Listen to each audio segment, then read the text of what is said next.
In 1988, under the leadership of President Corazon Aquino, the Philippines embarked on a transformative journey with the introduction of the Comprehensive Agrarian Reform Program, CARP.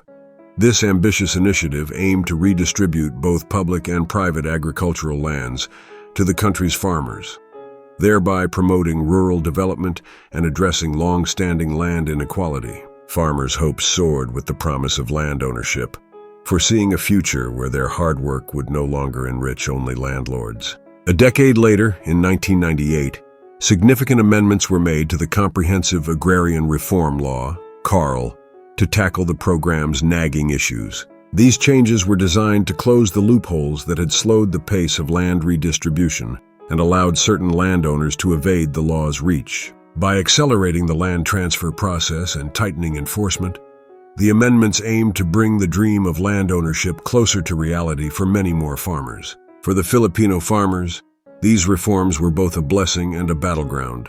While many could finally claim ownership of the land they had tilled for years, persistent land disputes, insufficient funding, and entrenched corruption often marred their victory. The promise of land ownership came with its set of challenges. The journey towards fruitful cultivation and sustaining productivity demanded much more than just a title deed. Despite these hurdles, CARL's implementation saw the redistribution of millions of hectares of land, marking a significant victory. The reforms empowered countless farmers, lifting many out of poverty and granting them a tangible stake in their country's future. However, these successes were accompanied by criticisms. The limitations of the law became evident as newly enfranchised farmers struggled to maintain productivity, often due to a lack of necessary support and resources. The long-term effects of agrarian reform have rippled through rural communities in the Philippines.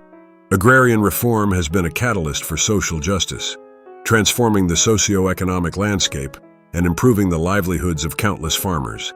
Rural economies witnessed a shift, with land-owning farmers better equipped to invest in their futures and their communities. Nevertheless, as the Filipino agricultural sector continues to evolve, the relevance of agrarian reform remains.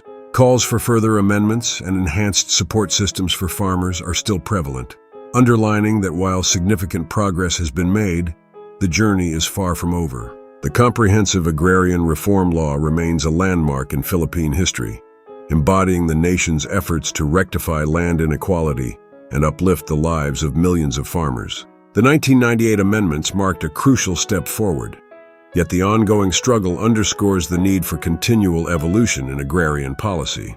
What are your thoughts on the success and limitations of agrarian reform in the Philippines? Let us know in the comments below. And don't forget to like, share, and subscribe to Enginuity Classroom for more educational content on Philippine history and beyond.